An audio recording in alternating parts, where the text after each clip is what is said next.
The more we gave concessions to China, the more they rigged their markets and dumped product here below the cost of production. They manipulated the money markets. They stole copyrights. They stole patents. They ran up deliberate surpluses. They didn't believe in capitalism, free market economics. They believed in Napoleonic mercantilism.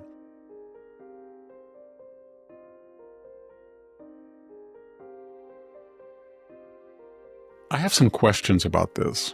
Number one, if tariffs are so bad, then why isn't the economy of China, Vietnam, India, and Europe crashing?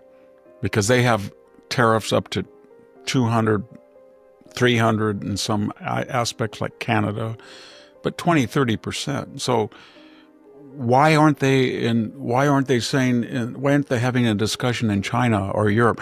This is bad. This is like the Smoot-Hartley Act, or we can't do this. Why aren't they having that internal discussion? But they're not. Apparently, they think tariffs are very good. It's only our tariffs that are bad. That's the first thing. The second is they keep saying you're going to cause a depression. That tariffs they were a minor factor in the Great Depression.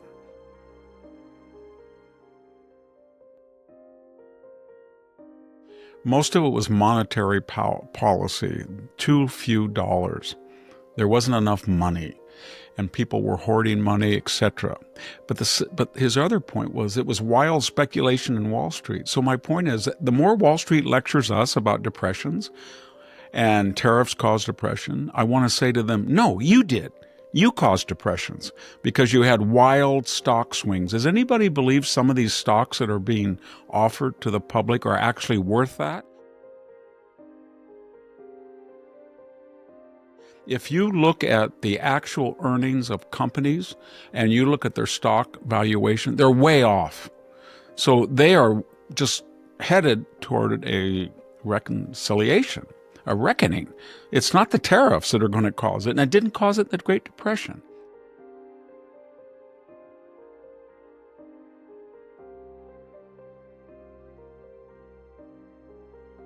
Why is the world not angry at the people who started the tariffs and have asymmetrical, but they're angry at the target that is finally replying?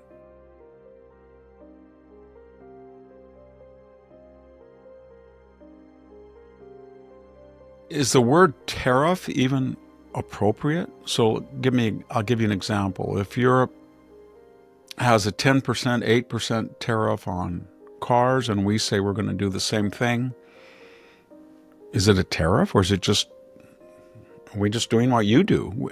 What I'm getting at is tariffs classically as defined, and we're going back to the Smoot-Hartley Act, they were 40 and 50%, and they were unilaterally on the United States to protect industry after the 1930, after the stock market crash. These aren't unilateral, preemptive, provocative tariff. They are a reaction, and they're reciprocal. So I don't even know what they're saying. It's like we're on autopilot. We just say, we don't believe in tariffs, but all we're going to do is whatever tariffs you have, it's going to mirror image you. So it's your tariff.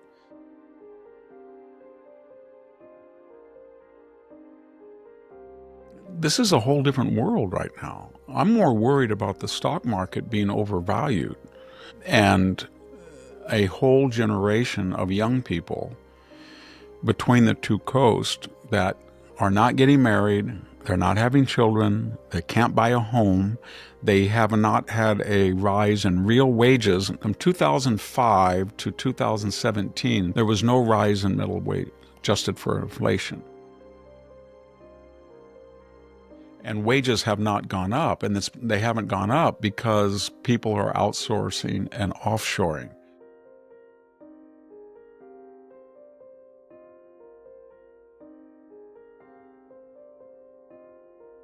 So there are cultural, economic, and social considerations. There's a reason why we're losing not just the cartels machinations, but there's a reason why a person takes a drug. There's a reason why the suicide rate is at record levels. There's a reason why males of the working classes between 18 and 30 are completely a lost generation. And it's because they don't get up in the morning and think, I'm going to build a plant, I'm going to build a natural gas generator, I'm going to build and I'm going to get an adequate wage, and I can buy a house. That's gone. That's been gone.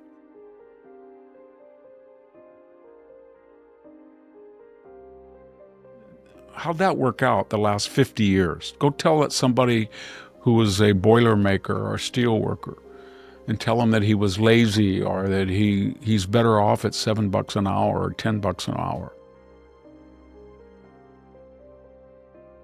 And I have this unique or unfortunate experience of being in the Bay Area and on the Stanford campus, listening to this, and then coming back to southwestern Fresno County and seeing the reality of stark poverty and no jobs that pay well, except for government.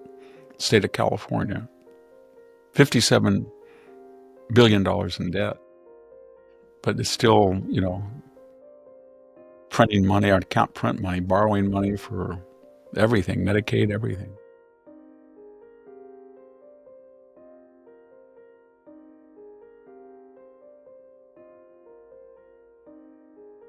The Great Depression was that period, everybody, from Black Tuesday, the collapse of the American stock market in 1929, all the way through 1939, where you finally had steady increase in GDP and lower unemployment. It really didn't happen, though, until 1941. And you should remember that we had about 18% unemployment with the second mini depression of 1938 and 39.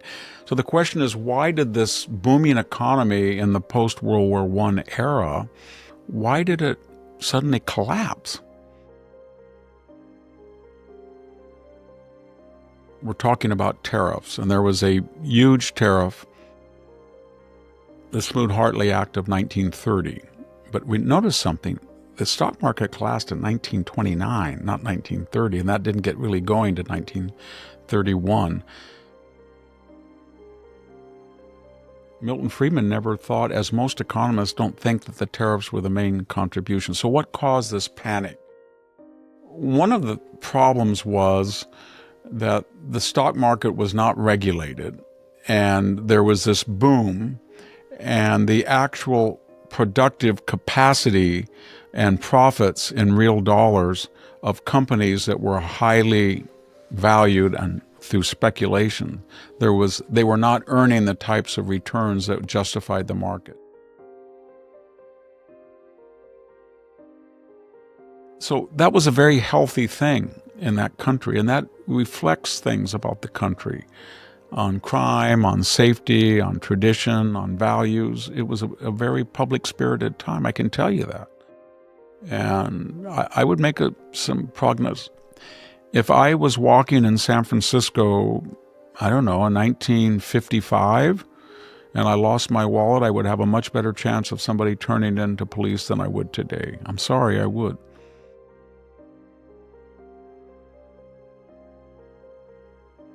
We have the 7th highest per capita income in the world, but we've got massive numbers of people that can't buy homes, because that per capita reflects the total wealth of the country divided by the number of people in it. But it's not a good indicator of the general welfare of everybody. It's a good indicator of how dynamic the U.S. economy is, as is GDP. But when you have vast numbers of the people, of the population, who can't do certain things in a sophisticated society, like get married at an earlier age, have children, buy a home, not take drugs, not commit crime, all that. Not that you can, that's part of human nature, but you can mitigate that by having affordable housing.